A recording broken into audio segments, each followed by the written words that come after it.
ബാംഗ്ലൂർ പോയതിൻ്റെ part 3 video ആട്ടോ ഇത്. അങ്ങനെ നമ്മൾ ഫ്രഷ് ആയിട്ട് ആദ്യം തന്നെ പോയത് ഫുഡ് കഴിക്കാനായിരുന്നു. രാവിലെ തൊട്ടൊന്നും കഴിക്കാതിരിക്കുന്നതുകൊണ്ട് നല്ല വിശപ്പുണ്ടായിരുന്നു കേട്ടോ. അങ്ങനെ അടുത്തുള്ളൊരു കടയിൽ കയറിയിട്ട് നമ്മൾ ഫുഡ് കഴിച്ചിട്ടുണ്ടായിരുന്നു. ഞാൻ ചപ്പാത്തി മുട്ടക്കറി ആട്ടോ വാങ്ങിച്ചിട്ടുണ്ടായിരുന്നത്. അമ്മ ദോശയും മുട്ടക്കറിയും കൂടി കഴിച്ചു.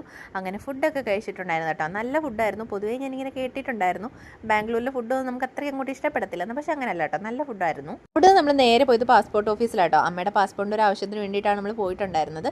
സത്യം പറഞ്ഞാൽ ബാംഗ്ലൂർ തിരക്കേറിയ സിറ്റിയാണെന്ന് കേട്ടിട്ടുണ്ടെങ്കിലും ഇത് ആദ്യമായിട്ടാട്ടോ എക്സ്പീരിയൻസ് ചെയ്യുന്നത്. അത് വളരെ വളരെ ശരിയാണെന്ന് എനിക്ക് മനസ്സിലായി. ആളുകളൊക്കെ ഒരു ബെല്ലും ബ്രേക്കും ഇല്ലാതെ കേട്ടോ വണ്ടി ഓടിക്കുന്നത്. പാസ്പോർട്ട് ഓഫീസിലെ കാര്യങ്ങളൊക്കെ കഴിഞ്ഞപ്പോൾ വൈകിട്ട് ഒരു 4-4:30 ആയിട്ടുണ്ടായിരുന്നു കേട്ടോ. അത്രയും നേരം ഞാൻ അവിടെ വെളിയിൽ കട്ട പോസ്റ്റ് ആയിരുന്നു. നന്നായിട്ട് വിശന്നിട്ടുണ്ടായിരുന്നു കേട്ടോ. അങ്ങനെ നമ്മൾ അടുത്തുള്ള കടയിൽ കയറി ബിരിയാണിയൊക്കെ കഴിച്ചിട്ടുണ്ടായിരുന്നു. പിന്നെ നമ്മൾ ഒരു ഊബറൊക്കെ ബുക്ക് ചെയ്ത് നേരെ പോയത് ബസ് സ്റ്റാൻഡിലോട്ടാട്ടോ. കാരണം നമ്മൾ ഇങ്ങോട്ട് വന്ന ട്രെയിനിലായിരുന്നു, അത് നേരത്തെ ബുക്ക് ചെയ്തതാട്ടോ. നമ്മുടെ ഒരു ഫാമിലി ഫ്രണ്ടിൻ്റെ വണ്ടി ഉള്ളതുകൊണ്ട് അതിനകത്ത് നേരത്തെ തന്നെ ബുക്ക് ചെയ്തിട്ടുണ്ടായിരുന്നു കേട്ടോ, നമുക്ക് തിരിച്ചു വരാൻ വേണ്ടിയിട്ട്. അങ്ങനെ നമ്മൾ ഊബറിൽ നേരെ ബസ് സ്റ്റാൻഡിലോട്ട് പോയി. സത്യം പറഞ്ഞാൽ ഹോട്ടലിൽ കയറി കഴിഞ്ഞപ്പം ഫ്ലൈറ്റിലാണോ കയറിയെന്ന് തോന്നിപ്പോയി കേട്ടോ. അപ്പം ഞാനാണെങ്കിൽ ഒരു ബെല്ലും ബ്രേക്കും ഇല്ലാതെ പറപ്പിക്കുമായിരുന്നു. ഞാനും അമ്മയും ചിരിച്ചിരിച്ച് ചത്തെന്ന് പറഞ്ഞാൽ മതി. മനസ്സേക്കും വരണമെന്ന് ആഗ്രഹമൊക്കെ ഉണ്ടായിരുന്നു കേട്ടോ. പക്ഷേ ഈ ഒരു കണ്ടീഷനിൽ അവളെ കൊണ്ടുവരാൻ പറ്റാത്തതാണ് കേട്ടോ കൊണ്ടുവരാഞ്ഞത്. പക്ഷേ കൊണ്ടുവരാഞ്ഞത് നന്നായി നീ ഓട്ടോയിൽ കയറിയപ്പോൾ മനസ്സിലായി. സത്യം പറഞ്ഞാൽ അവളെ കൊണ്ടുവന്നിട്ടുണ്ടായിരുന്നെങ്കിൽ ഡെലിവറി കൂടി ആ ഓട്ടോയ്ക്കകത്ത് നടത്തേണ്ടി വന്നേനെ. അതുപോലെ കേട്ടോ ആ പയ്യൻ വണ്ടി ഓടിച്ചിട്ടുണ്ടായിരുന്നത്. ഇവനോട് അങ്ങനെ ഇറങ്ങിയത് തന്നെ വലിയ ഭാഗ്യം കേട്ടോ. അങ്ങനെ അവിടെ ചെന്ന് നമ്മൾ അങ്കിളിനെ കണ്ടിട്ടുണ്ടായിരുന്നു.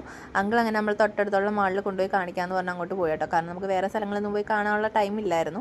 എങ്കിൽ പിന്നെ മാളെങ്കിൽ മാള്, എന്നാൽ പിന്നെ അവിടെ പോയി കാണാമെന്ന് കരുതി. ഇതാ തൊട്ടടുത്താണെന്ന് പറഞ്ഞ് കൊണ്ടുവന്ന കേട്ടോ. പക്ഷെ നടന്ന് വന്നപ്പോൾ അത്യാവശ്യം നല്ല ദൂരം ഉണ്ടായിരുന്നു. നടന്നൊരു പരുവായി. അങ്ങനെ അധികം നമ്മൾ മാളിൽ കയറിയിട്ടുണ്ടായിരുന്നു കേട്ടോ. നമ്മൾ നേരെ പോയത് ഡ്രസ്സ് സെക്ഷനിലാട്ടോ. ഡ്രസ്സ് എന്ന് എൻ്റെ ഒരു വീക്ക്നെസ് ആണ്, അത് അമ്മയ്ക്ക് നന്നായിട്ട് അറിയാം. അങ്ങനെ നമ്മൾ അവിടെ കയറിയിട്ട് കുറേ നേരം കറങ്ങി നടന്നിട്ടുണ്ടായിരുന്നു കേട്ടോ. ഏതെടുക്കണമെന്ന് ഭയങ്കര കൺഫ്യൂഷനായി പോകും. അതുപോലെ കളക്ഷൻ ആട്ടോ. പക്ഷെ നമ്മൾ ആദ്യം കയറിയത് കിഡ്സിൻ്റെ സെക്ഷനിലായിരുന്നു കേട്ടോ. പിന്നെ നമ്മൾ മുകളിലോട്ട് പോയിട്ടുണ്ടായിരുന്നു. അവിടെ ആണെങ്കിൽ ഇഷ്ടംപോലെ ചപ്പൽസിൻ്റെ കളക്ഷനും ഉണ്ടായിരുന്നു. പക്ഷെ അതൊന്നും എടുത്തിട്ടുണ്ടായിരുന്നില്ല. എൻ്റെ ഫോക്കസ് മുഴുവൻ ഡ്രസ്സിലായിരുന്നു കേട്ടോ. അങ്ങനെ ഞാൻ കുറേ കട തപ്പിയിട്ടുണ്ടായിരുന്നു.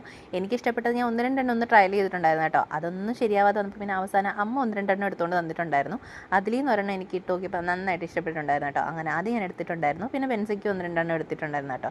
അങ്ങനെ നമ്മൾ അവിടെ നിന്ന് ഇറങ്ങിയിട്ട് പിന്നെ കുറച്ച് കുറിക്കാനുള്ള സാധനങ്ങളൊക്കെ വാങ്ങിച്ചിട്ടുണ്ടായിരുന്നു കേട്ടോ. ബസ്സിലാണെങ്കിൽ കയറി കഴിഞ്ഞാൽ പിന്നെ നമുക്ക് ഫുഡ് കഴിക്കാൻ പിന്നെ പുറത്ത് എപ്പോഴും ഒന്നും ഇറങ്ങാൻ പറ്റില്ലല്ലോ. അപ്പോൾ ബാക്കി വിശേഷങ്ങളൊക്കെ അടുത്ത പാർട്ടിൽ കാണിക്കാം. അപ്പോൾ ഇന്നത്തെ വീഡിയോ ഇത്രയേ ഉള്ളൂ. ടാറ്റാ.